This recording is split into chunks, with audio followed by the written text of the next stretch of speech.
Siempre digo, yo predico entre amigos y entre amigas, en el buen sentido de la palabra.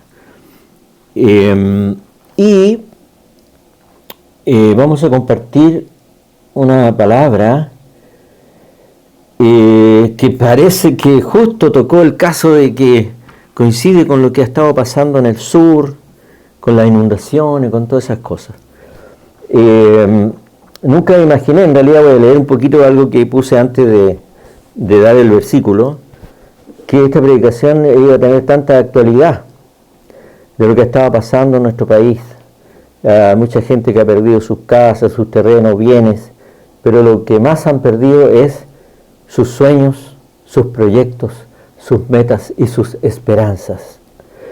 Ahora, lo único que podemos decir, ¿no es cierto?, que la tierra le pertenece a Dios y Él la mueve como Él quiere, a su voluntad. Algún otro podría decir que este es un juicio de Dios por la naturaleza y la dureza del corazón de los hombres, al resistir el conocimiento del propósito y de la voluntad de Dios, el cual creó toda la tierra y creó a los seres humanos con un propósito. Sea como fuere, Dios quiere que todos los hombres procedan al arrepentimiento para que el hombre encuentre en él todo lo que el hombre puede desear en esta vida y más allá de esta.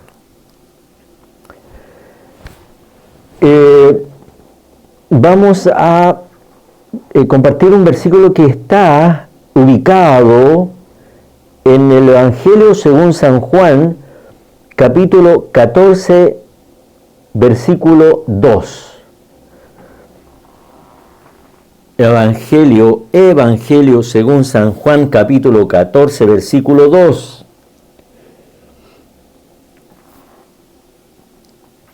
Y esto no vaya a ser cosa que no les guste a alguno. Por lo menos a mí no me gustaría escuchar esta palabra.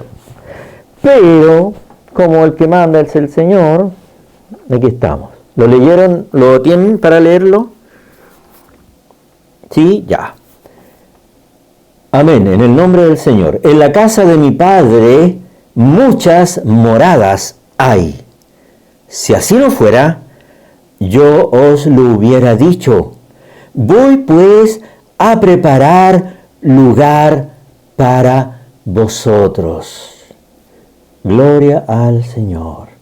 Padre amado, gracias, porque eres nuestro Padre, y por la gracia, la bondad, las virtudes de tu Hijo Jesús, el cual, Señor, quitó los obstáculos que habían en medio para poder conocerte, papá. Por esa gracia podemos decirte, papá. Por esa gracia te podemos decir, Señor, amo, dueño, Kyrios, amado.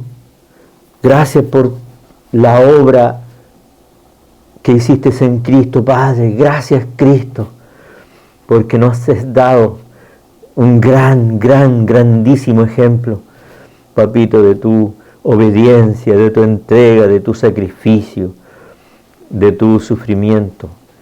Gracias, Padre. Queremos que esta palabra, papito, sea escuchada y retenida, y que tú puedas, papá, ser el que abra los corazones, las mentes, para que podamos comprender cuán grande eres y cuánto nos amas, papito. Padre, todo te lo pedimos en el nombre de Jesús. Amén y amén. Gracias, Señor. En la casa de mi Padre muchas moradas hay. Si así no fuera, yo os lo hubiera dicho. Voy pues a preparar lugar para vosotros. Alguien podría decir que este tema es algo fuera de lo común. Otro podría decir que este tema está demasiado espiritualizado, fuera de la realidad actual.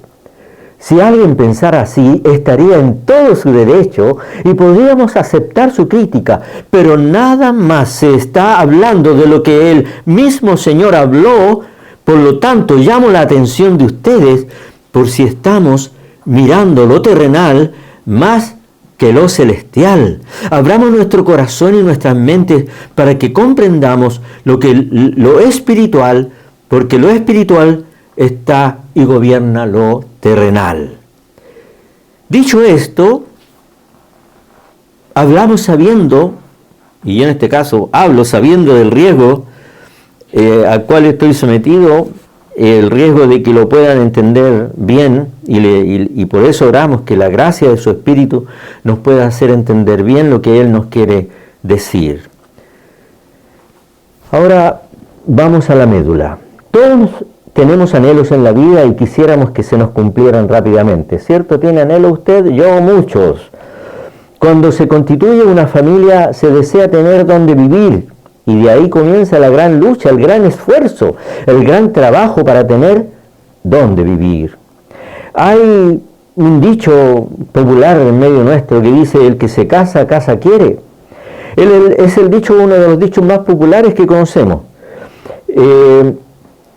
Por la casa, por eso que la casa es muy deseada, porque es muy importante y necesario, ¿no es cierto?, para tener una familia normal donde poder criar hijos, donde poder compartir con los seres queridos, donde tener un lugar para desarrollarnos como familia. Algunos tienen que arrendar, no sé, a mí me ha pasado, me parecía gitano. Otros, algunos tienen que arrendar un lugar por no tener la posibilidad de comprarse una casa, y así uno que arrienda, las posibilidades de tener una casa se van alejando porque uno tiene que pagar el arriendo y ahí no le queda plata, ¿no es cierto? El asunto es que los padres de familia, el varón, quizás al varón no le impacta mucho, ¿no es cierto?, el tener una casa propia, no es de tan vital importancia, pero para la dueña de casa, sí, ¿no es cierto? Pues la dueña de casa está expuesta a tener que tomar todas sus cosas e irse de casa en casa como por estar desarraigada, ¿no es cierto? A la dueña de casa también le gusta decorar, pintar, hermosear su lugar donde vive. ¿Le gusta a usted hacer eso? Yo he visto que sí. Pero cuando se arrienda una propiedad, una casa o un departamento, ese aspecto de la mujer queda frustrado por cuanto tiene que mantener la casa tal como el dueño se las entregó y no puede hacer grandes cambios. Me ha pasado, nos ha pasado. Al contrario, si estuviera en su propia casa, ella podría hacer y deshacer, construir, edificar, extender, pintar, decorar, comprar cortinajes, fundas, alfombras, ¿no es cierto?, y nadie la podía sacar de allí, así que lo haría en forma segura. También el varón que forma parte de esta familia va a descansar de que la esposa le esté insistiendo y aún reprochando por no tener una casa propia.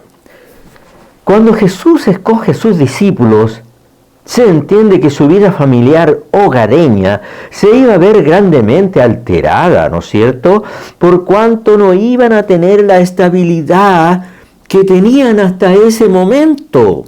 ¿Qué habría dicho la esposa de Pedro cuando le dijo que iba a andar por los caminos siguiendo a un tal Jesús, a un Mesías que quizás ni siquiera lo era? ¿Qué pensarían las esposas de los discípulos de esta situación de inestabilidad? No era fácil tomar una determinación de seguir a alguien que se dice ser el Mesías enviado de Dios. Él, un hombre común y corriente, hijo de un carpintero, quizás así lo veía la gente, uno que estaba en medio del templo los sábados cuando se reunían, ¿no es cierto?, como uno más de ellos. Los discípulos sumaron y restaron, y al ver a Jesús haciendo y diciendo cosas espirituales y comprobándolas con las señales y prodigios, no tuvieron otro remedio que seguirlo a pesar de su inestabilidad familiar. Este es un paréntesis para aquellas mujeres que a veces no entienden algo. Muchas mujeres de hombres cristianos reprochan a sus maridos por involucrarse tanto en la iglesia y no trabajar más para lograr la anhelada casa propia. ¿Le habrá pasado a alguno de los discípulos que se enojaron con los discípulos por andar siguiendo a Jesús? Yo creo que más de alguna sí. Ahora, otras familias, yo he sabido, que se han disuelto por este motivo. Sucumben, ¿no es cierto?, al no cumplir esta expectativa. La mujer se siente tan frustrada, pierde tanto la esperanza, que no quiere seguir en el matrimonio.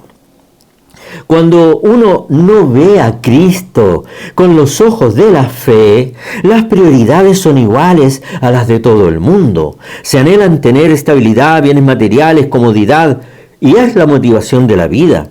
Estos discípulos que el Señor llamó dejaron todo para seguirlo a Él, sus trabajos, sus empresas, como Pedro dejó su barca, su pequeña empresa, ¿no es cierto?, su pyme, ¿no es cierto?, y siguió a Jesús.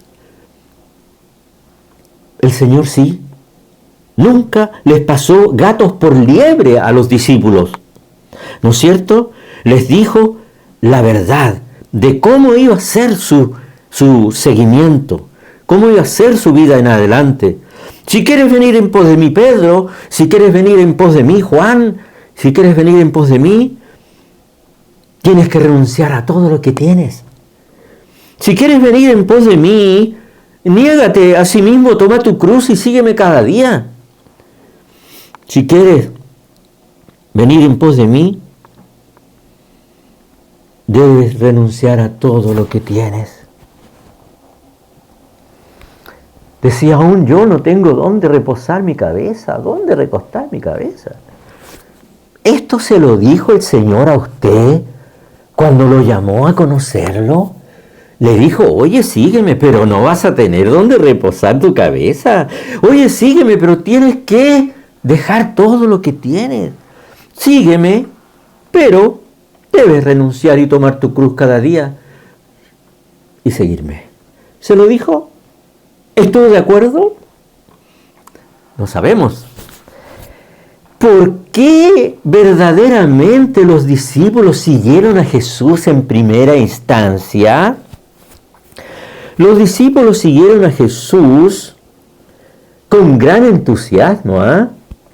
Quisieron pagar ese precio porque creían que había llegado ese hombre que podría liberarlo de la esclavitud romana, que se cumpliría ese gran anhelo que tenían de tener su propio país, una estabilidad de país, echar fuera a estos, no quiero decir el epíteto, ¿no es cierto?, pero tiene parecido al nombre de un animal, a estos romanos de sus territorios. Este hombre podía echar a los romanos de sus territorios y comenzar a desarrollarse culturalmente otra vez. Con el correr del tiempo, hermanitos, se dieron cuenta que este hombre, más que hablar de libertad o de liberación del yugo romano, les hablaba de un reino, de un lugar que estaba fuera de esta tierra, a la cual se les haría bien llegar. Usted empezó igual que los discípulos, con algún pequeño interesito, ¿no es cierto?, un pequeño interés, y se empezó a dar cuenta con el correr del tiempo que Jesús no está para satisfacernos nuestros intereses personales. Qué alegría me da, ¿no es cierto?, ver que yo también, ¿no es cierto?, como los discípulos, tenía mis pequeños intereses, pero me alegro de que el Señor me haya convencido de que no es así. ¿La convenció a usted? ¿Lo convenció a usted también que Él no está para satisfacer deseos personales? Gloria a Jesús. Ahora, aquí cuando Jesús, ¿no es cierto?, está con ellos, Jesús comenzó casi al final de su ministerio a decirles más encima que Él iba a tener que partir y iba a dejarlos, que no podrían venir con Él, que Él no podía estar más con ellos y que donde Él iba, ellos no podían ir. comprende lo que estaban pasando los discípulos, que habían estado 3 años aproximadamente con Jesús, viendo señales, milagros, y Jesús era su fortaleza, Jesús era su esperanza, Jesús era su vida entera, y de repente Jesús les dice: me voy y los voy a dejar, no me van a ver más. ¿Qué pensaría usted? Se entristecería, es lógico, los discípulos se entristecen. Jesús, cuando le dijo estas cosas, vio que sus rostros de desilusión, decepción, desesperanza, y comenzó a consolarlos. ¿Con qué palabras consoló Jesús a sus discípulos? Les decía: no se alteren, no se preocupen, no tengan inquietud. Porque si ustedes creen en Dios, entonces también tienen que confiar en mí. Le dijo además: me han visto hacer milagros, me han visto resucitar muertos, me han visto parar tempestades, me han visto multiplicar panes y peces. Esas obras que yo he hecho, ustedes también las podrán hacer, y mucho más grandes. Con esas palabras consolaba Jesús a sus discípulos. Ahora también les decía: pídanme, rueguen, pídanme en oración, ¿no es cierto? Pídanme y yo todo se los concederé. Ahora también les decía: no los dejaré huérfanos, no los dejaré solos enfrentar la vida sin mí. Voy a volver, voy a darles además algo que el mundo busca, pero que no pueden tener. Les voy a dar una paz sobrenatural, una paz que será duradera, para que no tengan angustia, para que no tengan desazón, para que se llenen de confianza en mí. Pero también, como les dije en un principio, no les pasó gatos por liebre. Tengo también que ser sinceros. Me imagino que le dijo, ¿no es cierto? Ustedes llorarán, lamentarán, el mundo se reirá de ustedes, pero su tristeza se convertirá en gozo eterno. Y cuando vean que es verdad lo que les estoy diciendo, nadie les podrá robar el gozo cuando me vuelvan a ver. Dios decía la verdad, Jesús nunca mintió, nunca dijo una cosa por otra. En verdad les digo que llorarán y se lamentarán. Mientras estén en el mundo, se alegrará el mundo de verlos llorar.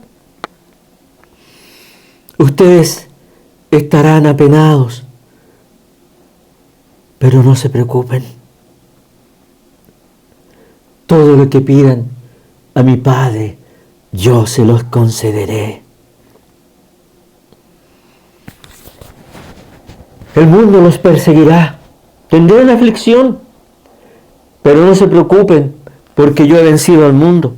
Todos los obstáculos que ustedes tienen, que están teniendo y que tendrán, yo los venceré.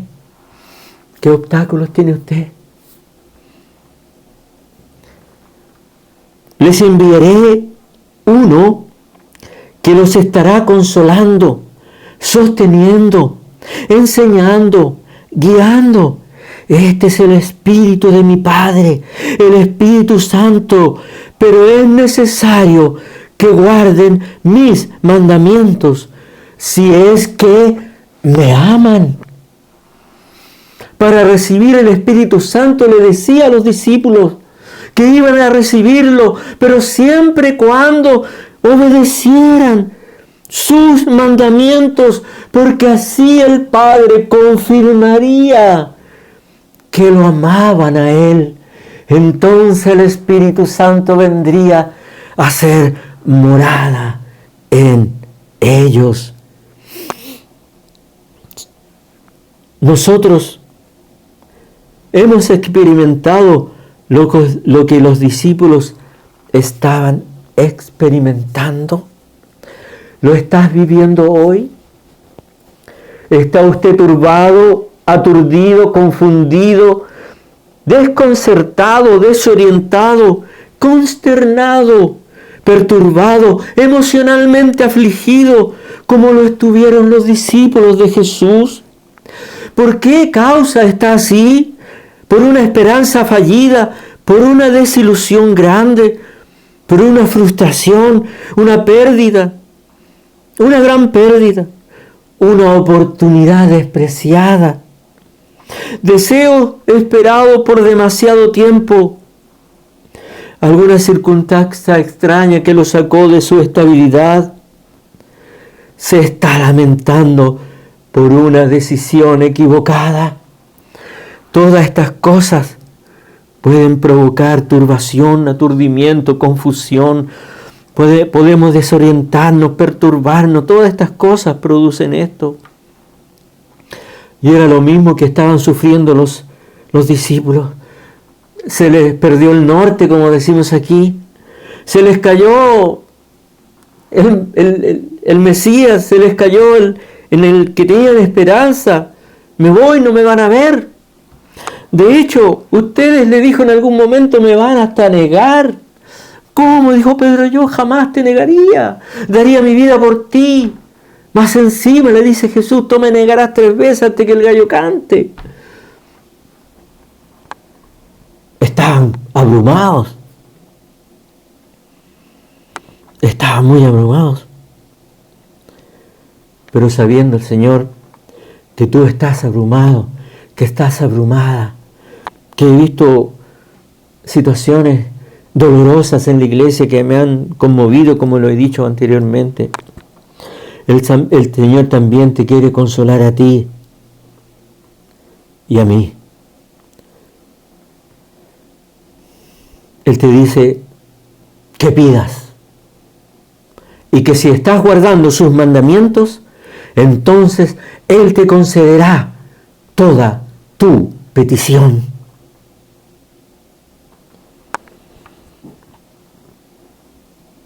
Su promesa también es que estará contigo y con cada uno de nosotros y jamás nos abandonará y jamás quedaremos huérfanos de su paternidad.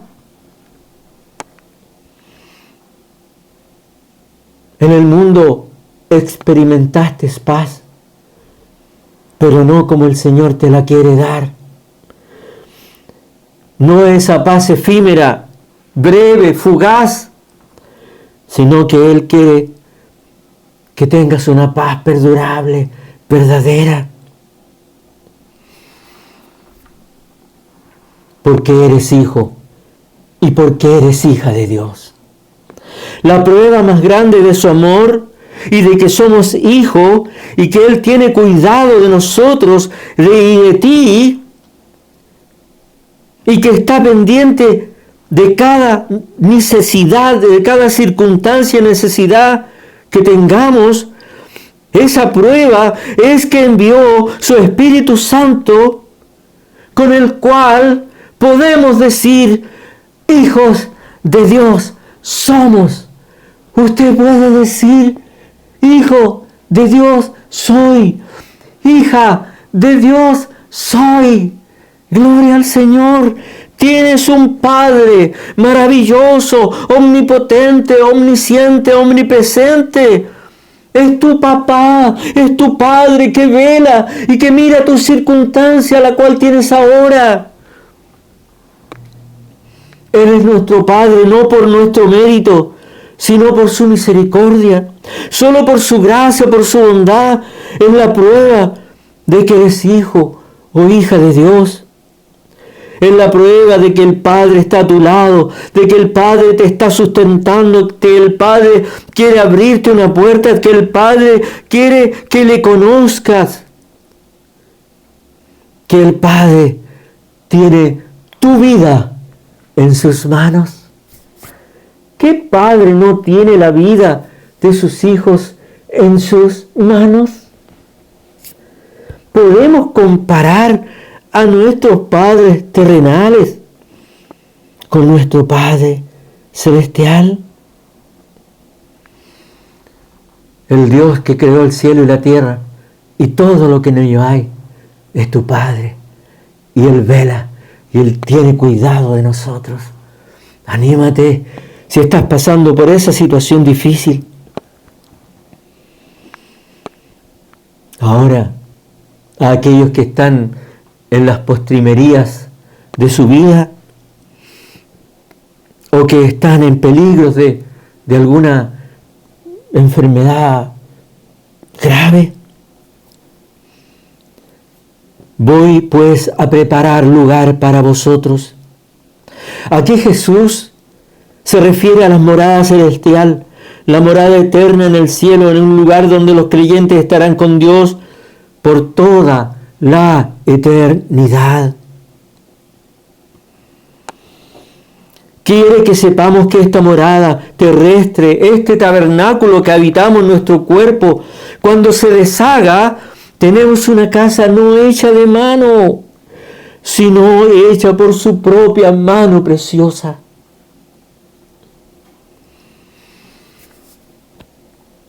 También tenemos que recordar que somos peregrinos en esta tierra. No debemos echar raíces en esta tierra. Por poner nuestra esperanza, tu esperanza en esta tierra, te vas a dar cabezazos. Vas a dar cosas contra el aguijón, como lo hacía Pablo persiguiendo a los cristianos. Hasta que Jesús le tuvo que salir al encuentro y decirle: oye, déjate de pegarte contra un clavo en la cabeza. Estás perdido, no tienes nada que hacer. Dejemos de dar cosas contra el aguijón, tratando de conseguir las cosas que queremos. Queda claro que a partir del momento en que entregamos nuestras vidas a Jesús, nos transformamos en peregrinos en este mundo. Personas que no tenemos un lugar permanente aquí, sino que una meta más allá, en el cielo. Por eso la palabra te dice: pone la mirada en las cosas de arriba y no en las de la tierra.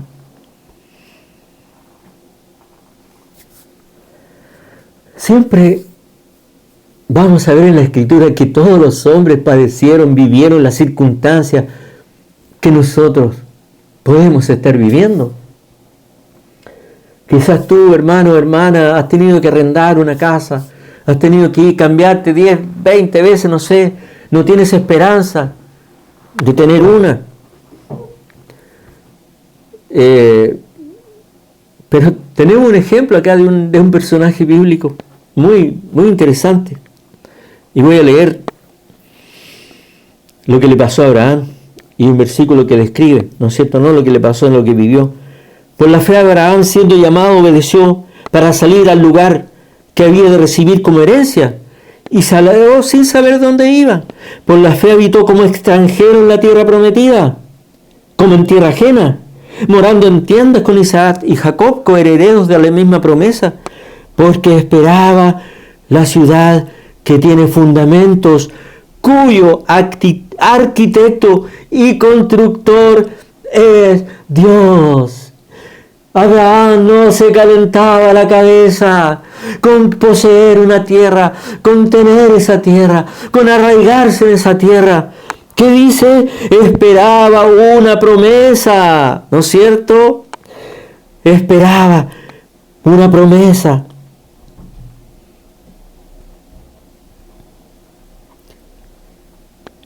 Como una tierra, ¿no es cierto?, que esperaba la ciudad. Él esperaba la tierra verdadera, esa que tiene una ciudad que son fundamentos colocados por Cristo, el arquitecto y constructor. Abraham tenía que pagar para habitar donde estaba, donde pasaba. Esta tierra que algún día sería de su descendencia, pero él fue peregrino, extraño, extranjero, y aún, a pesar que Dios lo llamó a poseer esa tierra, no lo pudo hacer. Y aún padeció tanto Abraham, yendo de aquí para allá, siendo un peregrino en esas tierras. Aún quisieron quitarle su esposa, pero Dios no lo permitió. Así nos pasa a algunos de nosotros, que andamos como peregrinos, queremos instalarnos, arraigarnos, queremos consolidarnos, queremos acomodarnos en algún lugar, pero nos está llamando, hemos sido llamados para ser peregrinos en esta tierra y mirar las cosas que están allá en el cielo, en las moradas eternas que Dios tiene preparadas para ti y para mí.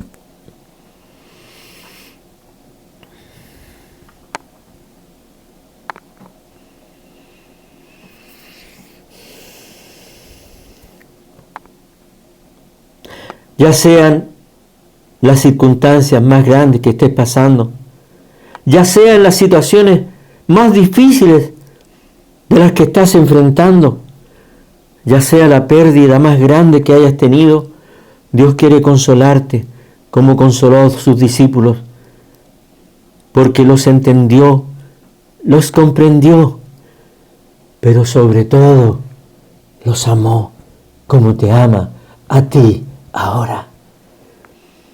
Vamos a hacer un pequeño resumen de cómo el Señor consolaba a sus discípulos. Y te dice: no se turbe tu corazón por lo que estás viviendo. Si crees en Dios, confía en mí.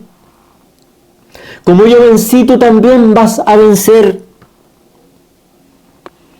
Pídeme para concederte todo lo que quieras, porque esa respuesta glorificará a mi Padre. Pide y te concederá, y será gloria para el Padre. No eres huérfano ni huérfana. Yo soy tu Padre, dice el Señor, y nunca estarás solo ni sola. Recibe mi paz, acepta mi paz, alcanza mi paz. Llénate de mi Espíritu Santo para ser consolado. Ámame, guarda mi palabra, y el Padre estará contigo eternamente y para siempre. Gloria a Jesús. Después de todo lo expuesto, tú te podrías preguntar, al igual que los discípulos, como Pedro le preguntó al Señor: nosotros hemos dejado todo, ¿y qué recibiremos a cambio? Usted está haciéndole la misma pregunta al Señor. Yo dejé todo, mi proyección laboral, profesional, yo dejé a mi familia, yo dejé a aquellos que no comprendían por qué yo quería amar a Jesús, personas muy queridas por mí, familiares que ahora me miran mal. Tuve que vender ese negocio o dejar ese negocio que no era compatible con la santidad de Dios. ¿Se ha preguntado usted una vez eso? Lo que Pedro le preguntó: ¿qué recibiremos a cambio si yo he dejado todo? Y lo mismo te va a contestar Jesús, ¿no es cierto? Cualquiera que haya dejado casa o hermana, hermanos o hermanas, o padre o madre o mujer o hijos o tierra, por mi nombre, recibirá 100 veces más y heredará la vida eterna. También quizás tú hayas dejado muchas cosas atrás para seguir a Jesús: familias, bienes materiales, relaciones familiares.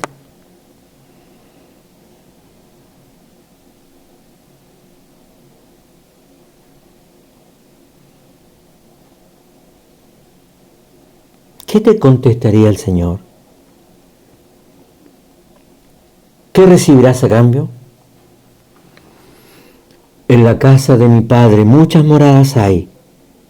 Si así no fuera, yo os lo habría dicho, mas voy a preparar lugar para vosotros. Dios te está preparando un lugar. Él lo está construyendo tan hermoso que se está demorando, porque ese lugar ya es conocido por un hombre en la tierra. Un hombre conoció ese lugar. El hombre que conoció ese lugar se llama Pablo. Y fue y vio cosas inefables. Fue y vio las moradas eternas que Dios estaba preparando para nosotros. No es algo, una quimera, no es algo, una mentira, no es para engañarnos, no es para estimularnos, no es para que hagamos lo que Él quiere. sino porque es una realidad. Pablo lo vio con sus propios ojos. Y por último te digo, nada se podrá comparar en esta tierra con lo que te espera en esa mansión eterna que te está esperando. Amado hermano, amada hermana, todos sufrimos, lo dijo el Señor. Todos hemos padecido y padeceremos. En el mundo tendremos aflicciones. La vida cristiana es, acuérdese, el camino angosto, donde hay que hacer esfuerzos, donde hay dolores, rasmillones, donde hay cosas que a veces no nos gustan. Pero al final de tu camino te esperan moradas preparadas por Cristo para ti y para mí. Gracias, Padre, por tu amor con el cual nos bendices. Amén. Padre amado, qué maravilloso saber de que somos hijos tuyos. Te ruego, Padre, que animes a mis hermanos, a mis hermanas que están en escasez, que han perdido grandes bienes materiales, que han perdido salud, que han perdido personas queridas.